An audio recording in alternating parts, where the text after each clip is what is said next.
Your house is worth whatever it's worth, right? Whoever sells it. Wrong. I'm Charlie.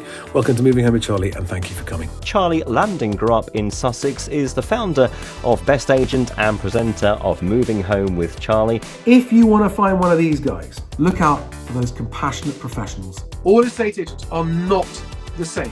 So Charlie, what would be your advice for people interested in buying new builds right now? Don't overpay. Do buy, but don't overpay. That's why I say disregard the guff. Read into the numbers and look, and it's buried. The bad news is buried in the small print, okay? Good evening, everyone. Welcome to the Property Press Awards. They may or may not be telling the truth, but you should form your own view. Get out and view, get out and view, get out and view. You cannot be in a position to make offers and have no offers accepted if you're not viewing. So be out there viewing. Pay attention to the back of the class. If you've not been watching my videos, I did one just a couple of days ago. Disregard the guff, guys. Good evening, everybody, and welcome to another live stream with me, Charlie Lambden. This is Moving Home with Charlie. This evening, I'm drinking lemony water. You can read into that whatever you like. And I'm very excited about the guest we've got on this evening's show. Welcome back to all my returning viewers and subscribers, and a very special welcome to any new subscribers and followers watching this. Tonight, we're going to be having a short interview between me and Daniel Hamilton-Charlton. And after that, opening up to your questions specifically about property searches, council searches, search packs.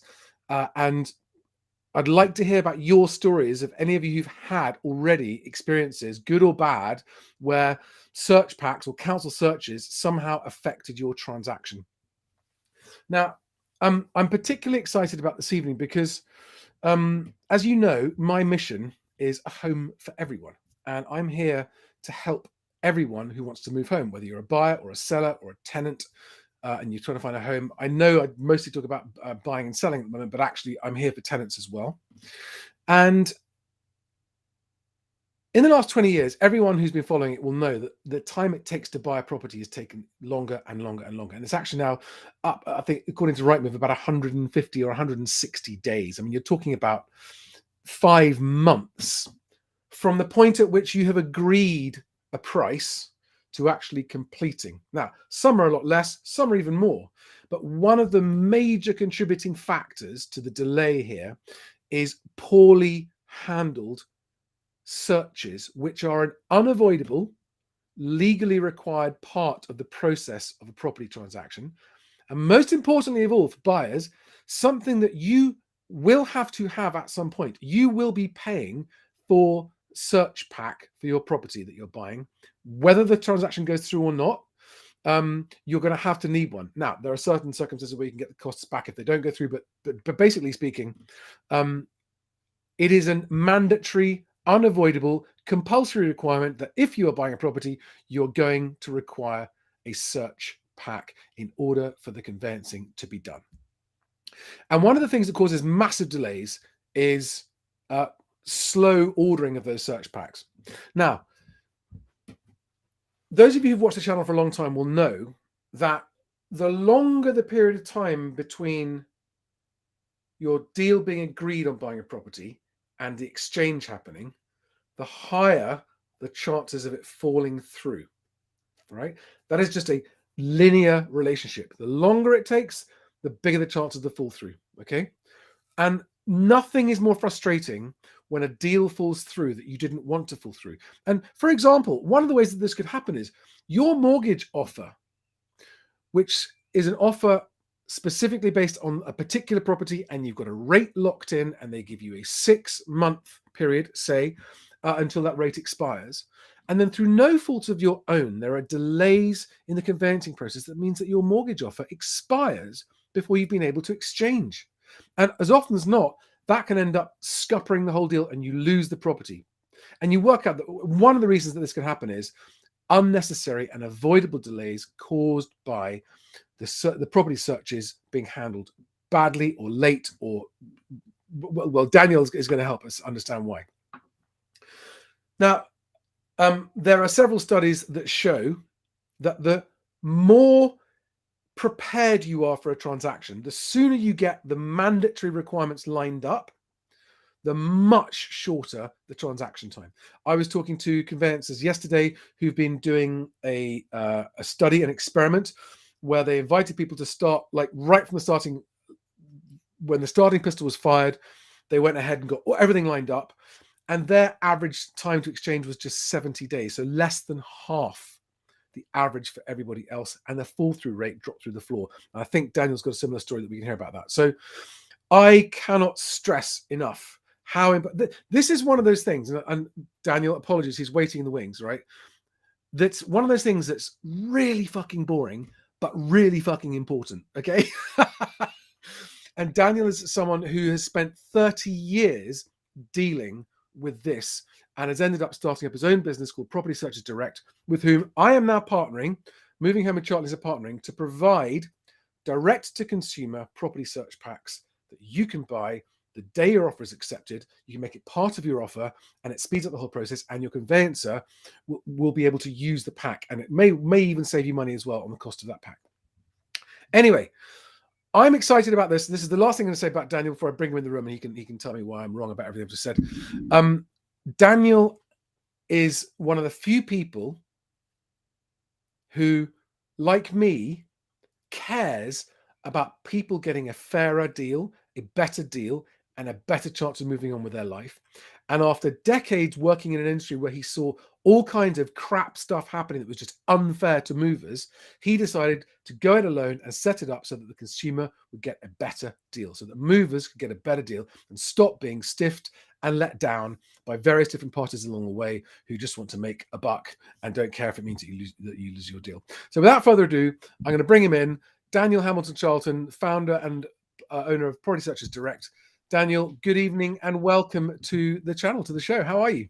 Good evening, Charlie. I'm very well, thank you. It's amazing. Every time I watch your videos, it instantly turns into a bit of a bromance. And I'm sitting here looking at you going, oh, you're saying all the right things.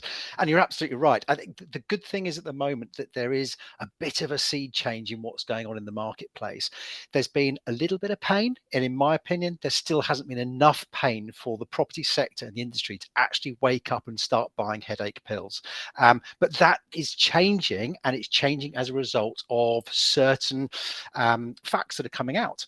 We at Property Searches Direct have been banging on about home movers getting more engaged in the process, and we've been saying this for 3 years now. I've been involved in the property sector for, well, I'll be 30 years next year, so I'd like to think, you know, grey in the beard, long in the tooth. I kind of been there, done it, worn the t-shirt.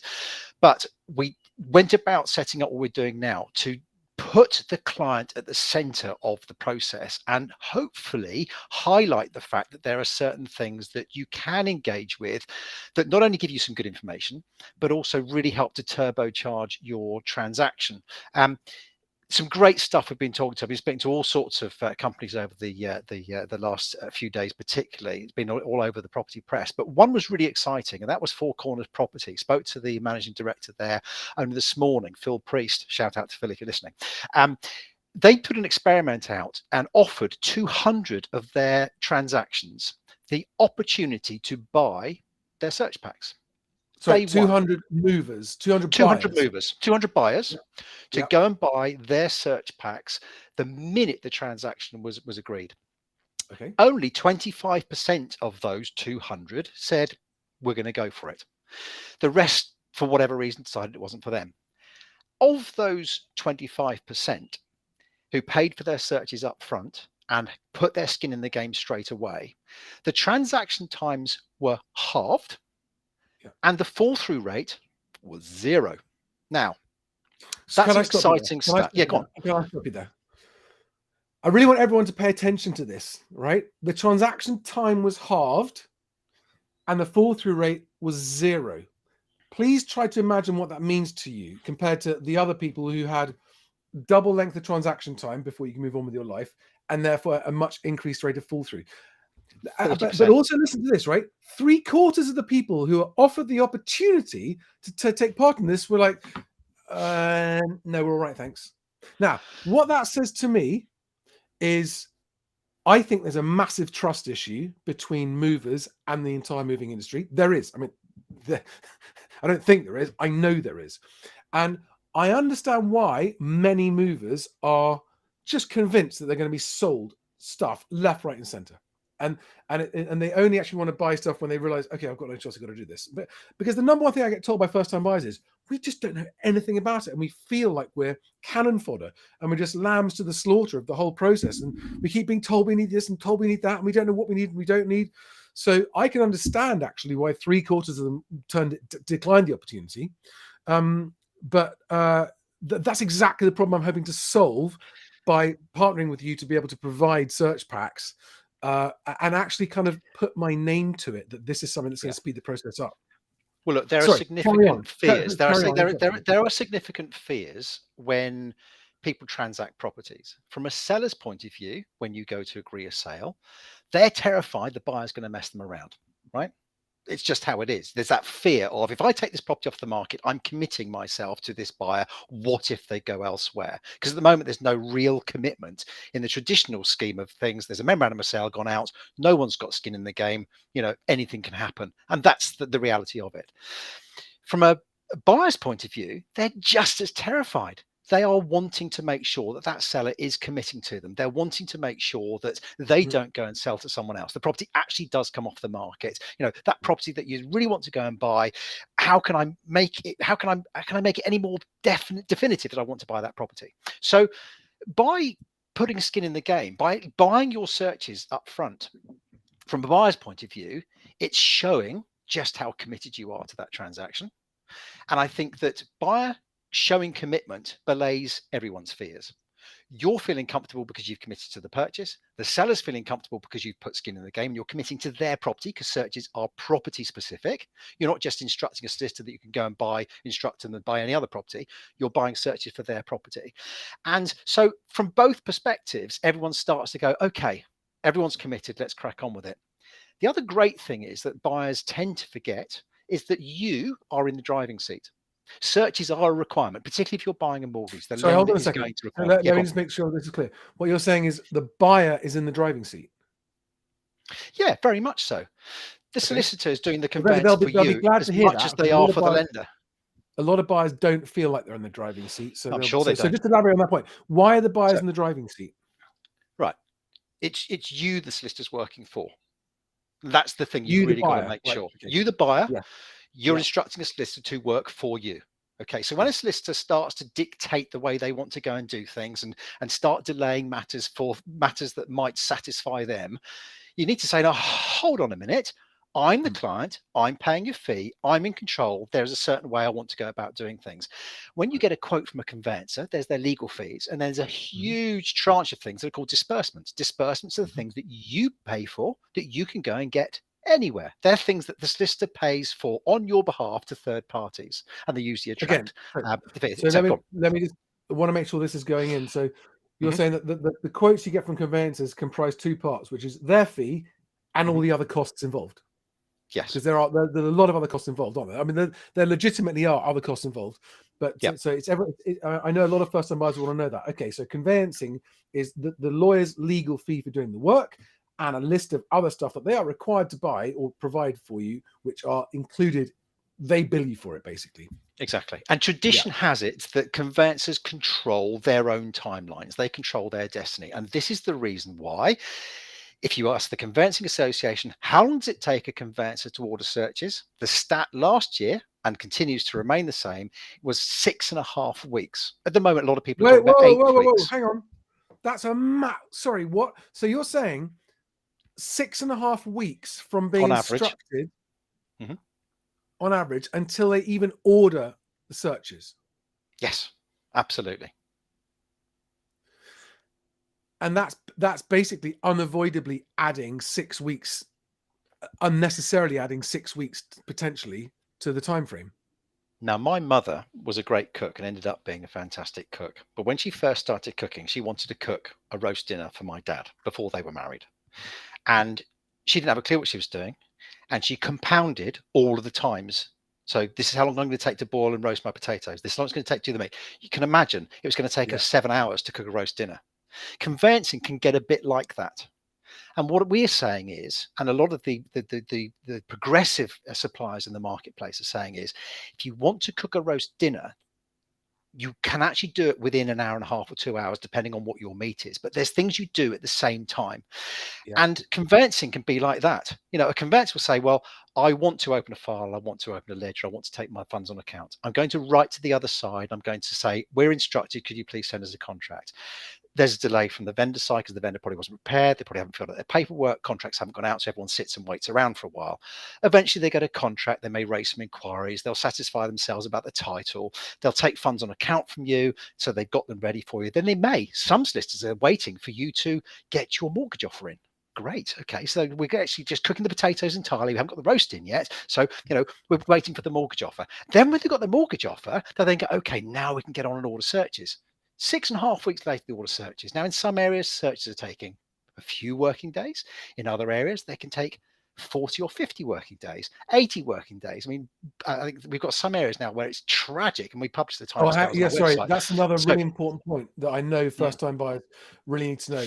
So every council takes a different amount of time to return their searches, and that particular amount of time is out of the hands of conveyancers. Am I right? Or whoever orders the search. However long the council takes is how long the council takes, and there's not much anyone can do about that. Is that depends. True? There's a council search which uses council resources, and there's a regulated search which involves an agent booking a time to go into the council to look at the same data to produce a report. And the timescales can differ depending on how busy the councils are, and whether they've got enough resources, or how amenable they are to allowing agents to go in to complete those reports. So sometimes it can be quicker for a council search, sometimes it can be quicker for a regulated search, a search agent going in and doing it. But yes, every local authority, 348, 349 of them, you will experience different turnaround timescales nationally. So these can impact upon how fast transactions can go, because there are different timescales all around the country. So, I mean, we make that publicly available, so you can see in advance how long your searches are likely to take across all the local authority areas. Right, we've got some questions. Would you like to let me pick? Now, if I saw one earlier on about subsidence. There we go. GG says, does a property's subsidence history, e.g. underpinning which should be registered to the council, come up in searches, or are we reliant on the seller being honest and upfront about this? Or is that a survey thing? It's a survey thing to a degree. However, your environmental report, if you're getting a really comprehensive environmental report, and I don't just mean a screening report, but a proper environmental report, as recommended by Charlie, in there will give you an indicator as to whether there is ground stability issues that are property specific. The good thing about environmental reports is that they can be returned within about 20 minutes through our API with the suppliers. So you begin your transaction. First thing I'd say, use a hazard checker that we publish, so you can actually see what alerts there might be. When you commit, you order your pack. Part of that pack is your environmental report. That's returned within a matter of 20 minutes. It'll immediately give you the heads up as to what environmental challenges there may be, one of which will be ground stability. There will be some advice in there then which will suggest what sort of survey you should have. You may just want to have some pertinent questions with the vendor and say, look, have you had any movement? Is there any cracking? Have you been underpinned? If it's a vacant property, you might just want to ask a surveyor to do a home buyer's report and take into consideration historic movement. On the whole, though, you are relying on So the short answer to the question is, does a property's subsidence history come up in searches? The answer is no, in the short answer. Okay. Here's a great question I think a lot of people want to know. Steve Witcher asks, if I do the search when I make the offer, can I use it later, or do I have to pay again when the conveyancer wants to do it? But there's the point. That's the challenge we've got. When the conveyancer wants to do it, the point is, if you've done it, the results go to you and your conveyancer. They don't need to do it again. Yeah. You've done it. So that's a really key point. So what we're saying is, when you buy the search pack up front, you can provide that search pack to your conveyancer and they can use it. It's all the regulatory requirements are included, and the professional indemnity insurance is included. So they can't make you then go and buy another one. Right. So the one that you buy up front, yes, can be used. But something in there has an expiry date on it, doesn't it? So the rules in a lot of the lenders' handbooks are that the searches need to be no older than 3 months at the point of exchange. and no older than 6 months at the point of completion. Now, that's the time starts ticking at the point at which your searches have been completed. So if it takes 3 weeks, if you're in an area where it's taking 3 weeks for a local authority search to come back, so 15 working days, it's after that 15 working days that that clock starts ticking. What we're trying to do there, if you think about that, you've ordered your searches, you've got 3 months, your conveyancer's got 3 months to get on and do stuff. Yeah. If you can imagine every buyer transaction basically saying, I'm in control, I've ordered my searches, I'm going to get you a mortgage offer, what more do you need from me? I've proved who I am, you've got to get the job done. If everyone had that mindset of delivering what the conveyancer needed to get the job done, transactions would shorten. So 3 months is fair enough time, I would suggest, for a transaction to go through. That should be on everyone's focus. Now, one of our viewers, Gavin Ward, who I know is a solicitor himself, has responded to this comment and saying that it's wrong. So this comment is from someone called, I'm not going to say the name, CU143457. Conveyancers cannot order searches until source of funds checks are completed, and this can take ages depending on a few factors. Now, Gavin says you're that's absolutely right. Yeah, you're absolutely right. Solicitors cannot order searches until they've gone through all those checks, which is why the buyers can order them themselves. If a buyer orders them themselves and spends their own money, why the hell are we waiting for a conveyancer to do their checks? They don't need to be responsible for them. You're right. Brilliant. That's why solicitors are delayed, because they want to do so many things before they spend a client's money, and they want to be assured that they can't have the client come back to them and said, you spent my money, I didn't have my mortgage offer, I didn't have this. If a client wants to spend their money on their searches and drive the transaction forward, go with it. Yeah. Right. If you want to empower your solicitor to do everything for you when they're ready to do it, prepare for delays. Yeah. It's such a powerful point that, if you just instruct a conveyancer and go, okay, I'll just do whatever you say, you're a passenger operating at their timescale, but you actually have the power to drive it forward. And one of the ways is by saying, by the way, here are the search packs, done. So that's cool. Okay. Now, Steve said another comment as well. I didn't complete last year because a sign that turned up in the search, but it didn't show up until after I was told about it. It would have been, I would have been happy to turn the search up front. That infuriates me. Oh, my heart's racing. I feel for you. So explain what happened. Because searches are usually controlled by the conveyancer traditionally, right? Yeah. Right. This is the thing that really gets me wound up. You eventually get reported to, fairly close to exchange of contracts. The solicitors tick their boxes. They may have read it. They may have considered their risk. They may have considered the lender's risk. But have they considered your worries and desires or needs? No. They report to you near exchange of contracts and send you a whole load of paperwork with a contract. Now, I know when buying property, I rely on the fact that my conveyancer's done a fair job. What am I going to do? Sign the contract, get it back quick. We want to exchange, don't we? Yes, yes, yes, we do. Did anyone really point out the fact that there are things in there I should read? Sometimes, not all the time. If you get those searches back and you read them, and there are things in there that you question, high flood risk, right? You want to know about flood risk really early on. Do you want to know about ground stability really early on? Yes, I do. Do you want to know about coastal erosion really on? Buying a property on a cliff top, I want to know whether that property is going to exist in 30 years' time. The conveyancer may say it exists now, the garden's fine, the title's absolute, it's all standing up, that's fine, people are going to sell to you, get on and buy it. I want to know if it's going to be there in 30 years' time. Environmental report will tell you that. If you as a buyer buy your search packs yourself, you get to read them yourself. You haven't got to wait till a conveyancer gets round to telling you about them. The amount of conveyancers that will say to us, we're not search experts, and yet still want to control the flow of searches. They're not experts. And the nice thing about the reports, they are so consumer friendly. They are easy to read. They're going to you and your conveyancer at the same time. If you've got any questions, there are helpline numbers on there. We can talk you through exactly what everything means. The support's there, but they are important to know about. Yeah, this is the point. And if you do read it and you're not sure about something, then you can ask your conveyancer about it. So I think this is the other thing, is that you as a buyer might see something in there that eventually is going to lead to you wanting to pull out. And if that's the case, you want to know sooner rather than later. So, okay. Do we have any more questions, guys? Someone's screaming that we need to answer Jimmy's question. The Scottish market. What was that question? Do you have any advice about how to approach this for the Scottish market?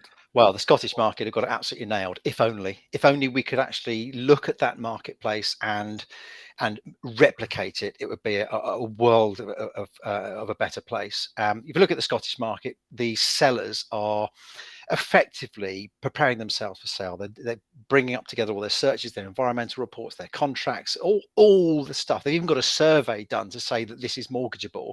And the minute you actually decide that you want to go and buy a property in Scotland, all of the information is there. It's super quick in Scotland. So slightly different. They're leagues ahead of us. Wish the whole thing would change, definitely.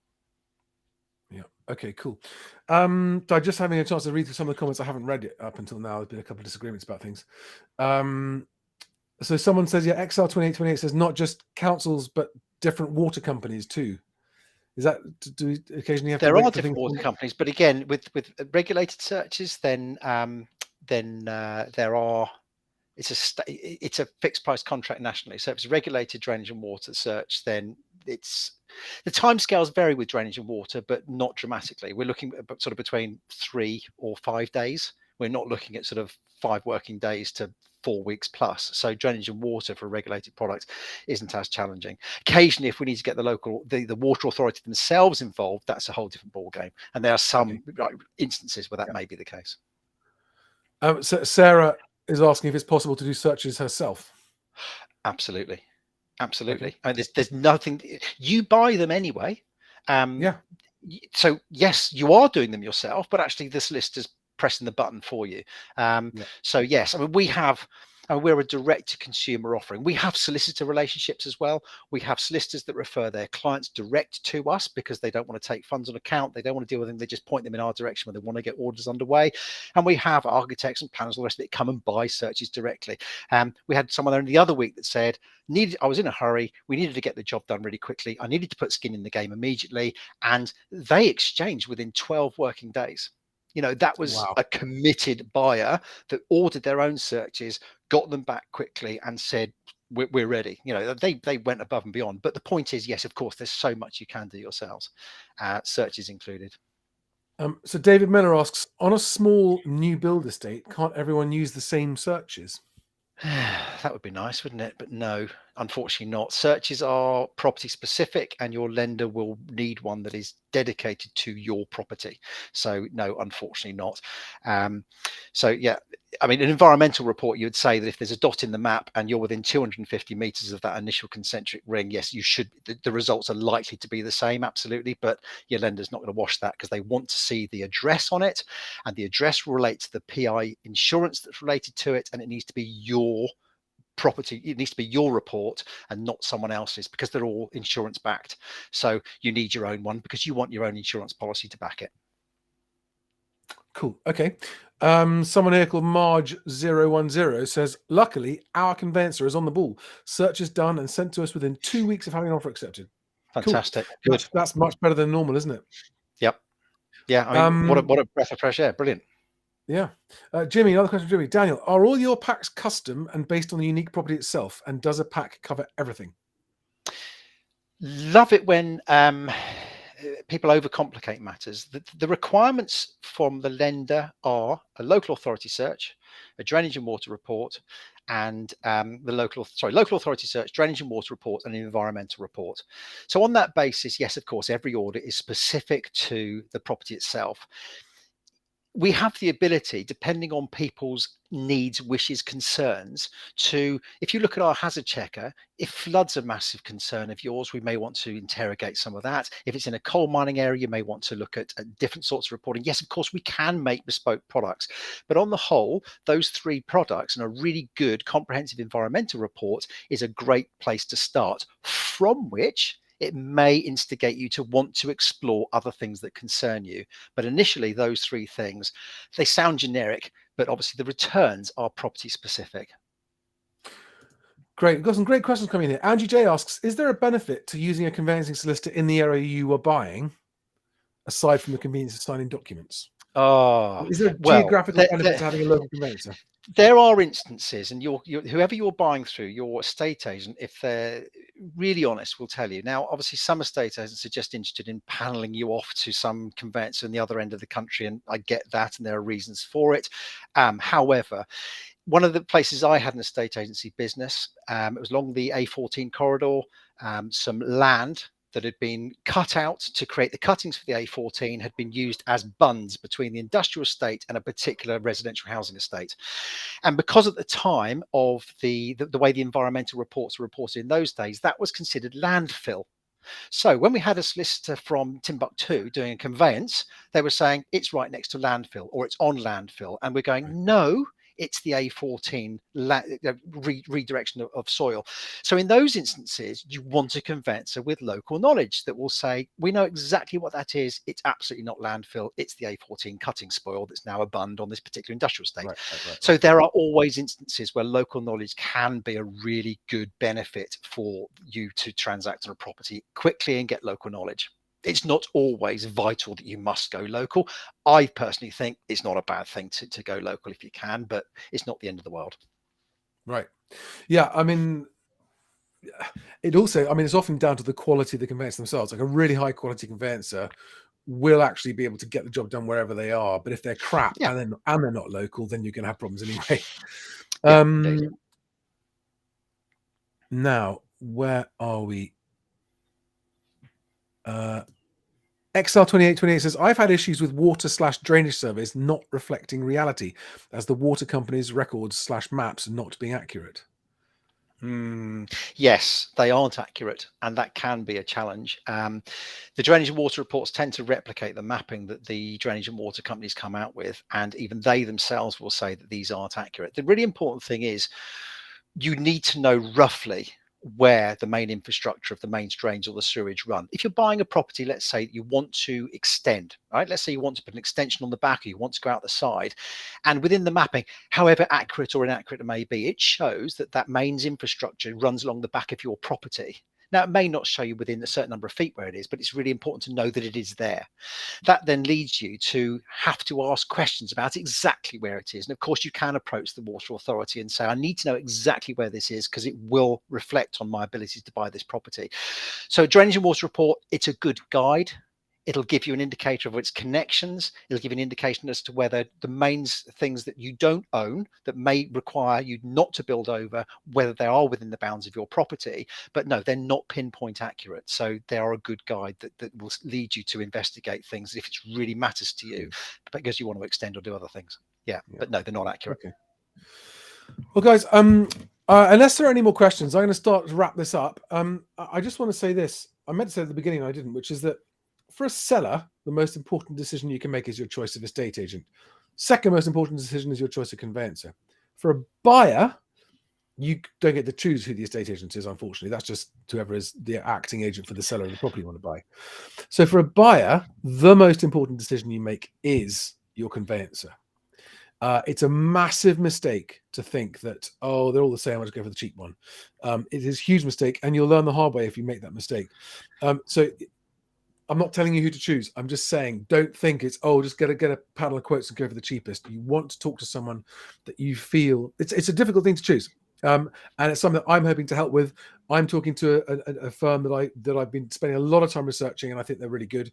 I'll be talking about those guys soon. But as a buyer, be very, very careful who you choose as a conveyancer. Very, very careful. Can I just add to that, Charlie? I know that those are really high on the list of priorities, but I would say as a seller, your choice of buyer is pretty important.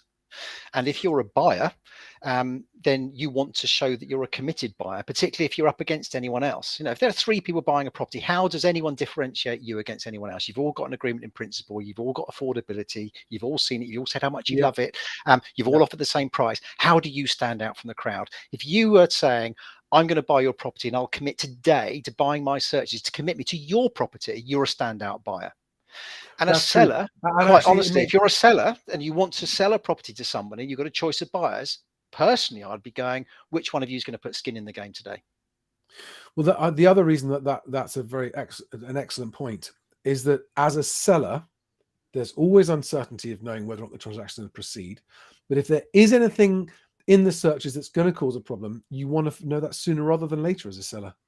And so therefore, if a buyer says, I'll buy my searches today if you accept my offer, again, it's a much higher level of certainty for you as a seller. So I agree with that. Yeah. Oh, Liz, what a great question. What is the best way to choose a conveyancer? Or what is the Do you best know- way to choose a conveyancer? I honestly, I mean, part of our business, we do mystery shopping on conveyancers, and you get a really good steer on how that company behaves by how you're treated on the phone when you first engage with them. And so many have their directors of first impressions that honestly give out horrific first impressions, and aren't doing a great job or flying the flag particularly well.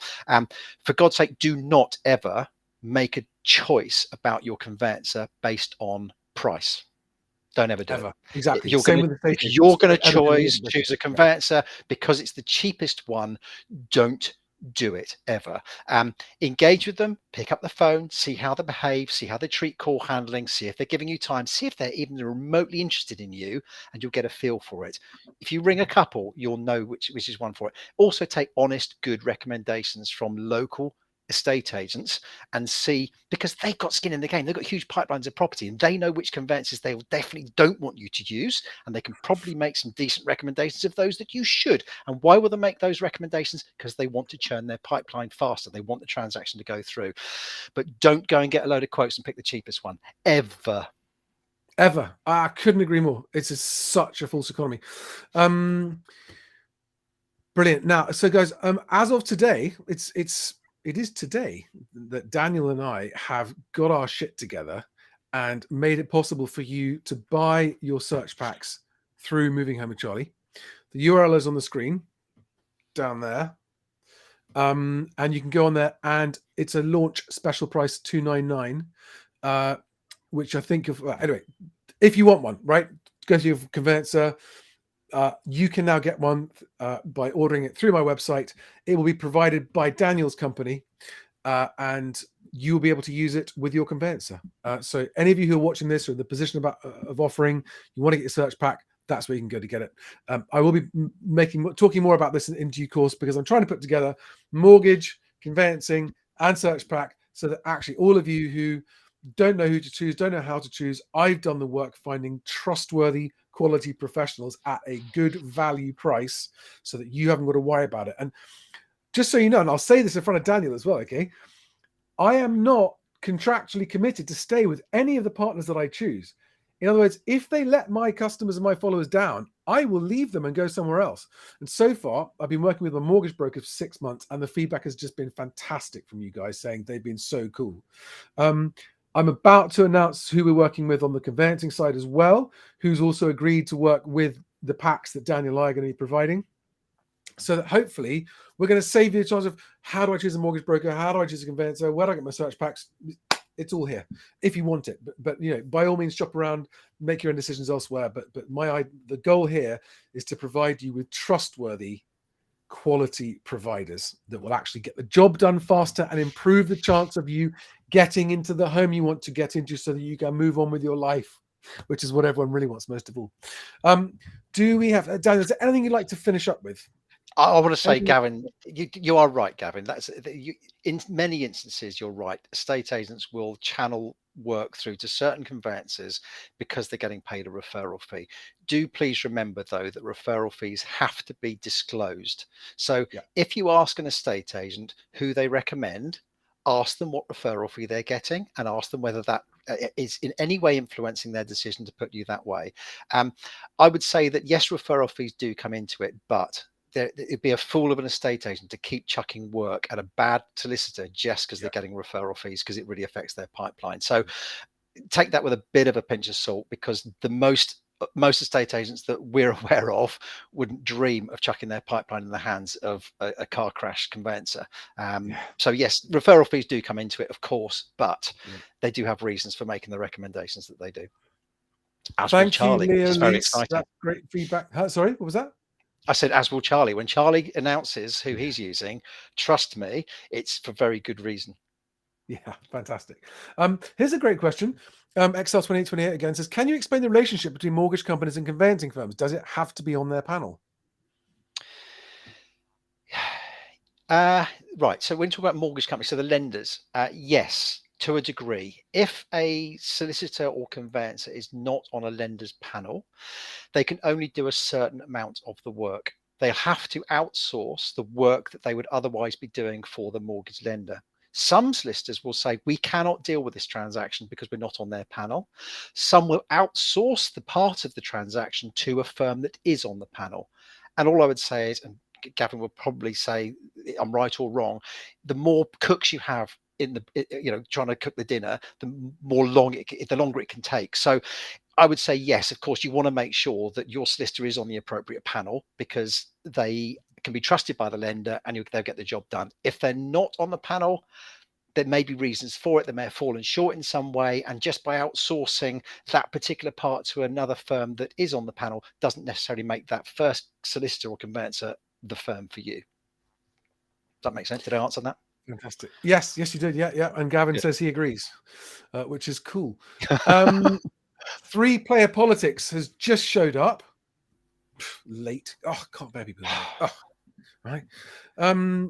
What you've missed is brilliant advice about how to massively improve the chances of your purchase succeeding and not falling through and not losing out to other buyers, which is about arranging your own search pack purchase up from which you can then provide to your conveyancer and they can use it. So you haven't got to pay for it twice. And it massively speeds up the process and speeds up finding out if there are problems and therefore reduces the chance of it falling through and makes you look like a better quality buyer to the seller. And just for your benefit, 3-player politics, that is the URL where you can get your search pack if you need one for buyers. Plugging it away because I'm excited about this. I really, really think, if by working with people like Daniel and the mortgage brokers I'm working with and the conveyancers I'm about to announce, we can reduce the average time between offer accepted and exchange by 50%. That would just be, life-changingly good for everyone concerned.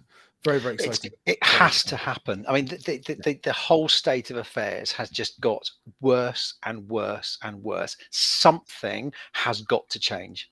Right. And it's now been proven that when buyers drive this stuff and you get better prepared, you get skin in the game and you order things up front and you put pressure on your conveyancer to get the job done, things happen faster. Because let's face it, if you buy something that immediately puts a line in the sand and says, I need to exchange by this timescale because I've already bought my searches, they better get on with it. Got to get on with it. And you know what? The reason why, I'll wrap up with this point, right? The reason why buying a home now is taking longer than ever before is actually down to cutthroat corporate policies where the corporate agents that want to pile it high and sell it cheap and make money, as much money, sometimes even more money, selling you a mortgage than they do selling you a house and selling you conveyancing and all of that kind of stuff. They're not focused on getting you moved. They're focused on getting commissions wherever they can. And that's why some of the biggest companies are just piling it high and they're listing more and more properties, and companies like Strike selling it for free. Can you believe they've lost 72 million quid trying to sell homes for free? Those corporations just on the hunt for profit and don't care about how many customers they help is what's driven this. They're driving the industry, the whole lead gen problem. And actually, this is why I'd have no involvement with corporations. Yes, corporate estate agents can buy leads on Best Agent, but on the same terms as a small one-man band estate agent. Okay, they don't get any corporate advantage. They don't get any unfair advantage.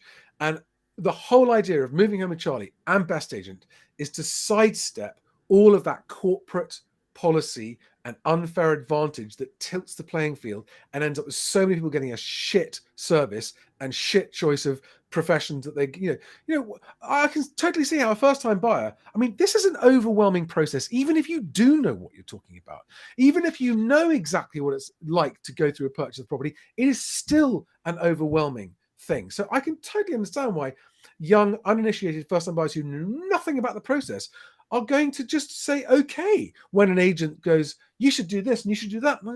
Okay. Not knowing that you're just lambs to the slaughter being thrown under the bus and you're going to come out the other side of the bus 6 months having not bought anything and being out of pocket because it all fell through because you weren't recommended the right people. So end of rant. It does need to Clayton, improve. oh, Everybody benefits if we do improve it. Clayton Jane, And yes. guys, The answer is yes, you can. Sorry. no, I know. But what I want to just say Mm. to everyone else. So, guys, there's lots happening in the market, the news and the economic news, the financial news, and all that mortgage news, all that kind of stuff. I will be back soon, probably tomorrow night, Friday, with an update on the market and what's happening in the economy, and the markets, and interest rates, and all that kind of stuff. And Daniel, by the way, has been saying to me for 6 months, Charlie, shut up, stop saying that the market's going to be going down. Oh, I never said shut up. How dare you? I haven't been saying shut up. No, I'm not taking that. I think that okay, I maybe think not there are those lots of words, opinions. There are you lots of said- you said- opinions. Yeah. You thought I was being very, very negative, but it's fascinating. It doesn't matter. I think it's always healthy. This debate is always healthy, and that when I appeared on your podcast with you and Anthony, it was a really healthy one. And I've been playfully poking Anthony in the ribs a bit on social media about his constant upside. I hope he You doesn't mind. have. Yes, It's all in hasn't gone good. It's all unnoticed. in good spirit. It's all in good spirits. But Absolutely. Yeah. I genuinely think that he's just blind optimism. I don't know where it comes from. Anyway, on a happy note, guys, thank you so much to all of you who made it this evening. Search pack, as soon as you've offered, that's the URL on screen. I'll put the link below in the description as well. Straight after the show, I'll go and put it in the description so you can click and go straight through. And Daniel is the guy who'll be making sure that your searches happen and happen fast, and will be there on the other end if there are questions or if things go wrong. Is that right? Great, absolutely. Yeah, we're here to help. Does anyone else have it? Are there any unanswered questions on this process? Lil Gomez is saying he had an offer accepted. Local area had history of holes opening up in the ground, but was council estate. What was the question? I didn't see. So you're asking me to answer your question. I can't see a question there. Lil Gomez, can you answer my questions? I can't see your question. If you're buying in that area, then there's a specific report called a ground report, and a ground report takes into consideration everything that lies beneath the ground. So in some areas, as conveyancer will talk about a coal report. The coal report simply looks at coal. If you want to consider chalk, gypsum, clays, all the other things that can come out of the ground that can cause catastrophic problems, then the ground report is the one for you. So when it comes to things like that, again, we're here to answer any questions. If you've got specific worries or concerns, or have a particular thing like that, holes opening up in the ground, then just pick up the phone and ask the question, what do you need to buy to satisfy? I can tell everyone watching this, right? Daniel knows his stuff. Oh my God, does Daniel know his stuff? Every single detail of all the things. It's incredible. It's incredible. And here's one. Here you are, Daniel. Last question for you to answer, slightly off topic, but there we are. Why does the system still work like this in Wales and England versus Scotland? Too many vested interests in preserving the status quo? There's a lot of corrupt shit going on. Yeah, there's a lot of shit going on. It's almost getting close to monopoly when it comes to search provision and the stuff that search companies do to retain and maintain the relationships they've got, usually about tech delivery. We'll give you this great bit of tech if you buy our searches. Conveyancers turn around and say, we want to bring our headline figures down. How can you as a search provider help us do it? Oh, we'll provide you with some really rubbish, cheap products to bring your prices down, right. Knowing full well that it then leads to an uptick in, you need this report, that report, the other report, because all you've done was screening. There's a whole lot of stuff going on. The system's broken, and it takes businesses like ours and vocals like Charlie to say, let's just break this down, let's pull it apart, and let's try and make it better one step at a time. We can't control everything. We can only control the bits that we're knowledgeable about. It still works like this because it has to, because the people haven't made it any other way. So get control, do it your own way, start driving things, dictate terms, and let's speed transactions along. So hopefully with a lot of pressure, things will change. Fantastic. That's great. That's a great place to end it, guys. I will probably, almost certainly, see you tomorrow night for a whole market update. It's Friday, isn't it? It's 5 Fact Friday tomorrow. I might do 5 Fact. Oh, God, that comes on so fast. Comes around so fast. I might do 5 Fact Friday as a live stream tomorrow evening. We'll see. We'll see. I'll see. I haven't even worked out what the 5 top facts of the week are, but I look forward to it. Guys, have a great evening. Thanks, everyone. Thank you very much. I'm really going to go this time. Okay. So Daniel, thank you very much as well for this evening. Love you. Bye. It's been good. And we'll see you guys all soon. Thanks, guys. Bye-bye.